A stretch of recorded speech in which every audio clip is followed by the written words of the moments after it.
just the way it goes. What is the average lifetime of a career like in the NFL? It's 2.5 years. Wow. Because at that third year, you get vested. So vested means you get pension and all the benefits that come with that. And most guys don't get there. And most guys don't get there.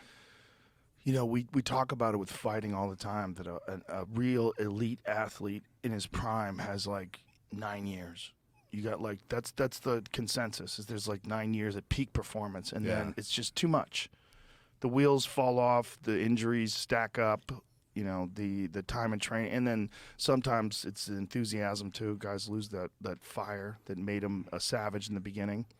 But football's even worse. I mean, it's even shorter time. Well, it's shorter, but your earnings, right? Your earnings, you don't get to that. You're on a rookie contract for your first 4 years. So you get drafted and you're on that rookie contract. You make pretty much slotted out the money. You don't, if you're not a top 10 pick in the draft, then you're not really making life-changing money, you know. I had $7 when I got drafted, though. I didn't even have a bank account. I didn't have shit. I was just a fucking poor-ass kid from Ohio. I went to Cincinnati, and I lived with Travis and Jason Kelsey. We all lived in the same house. I don't know if you know who those guys are, but Travis is the best tight end in the history of the NFL now. Jason's going to be the best center, both Hall of Famers. Just played against each other in the Super Bowl.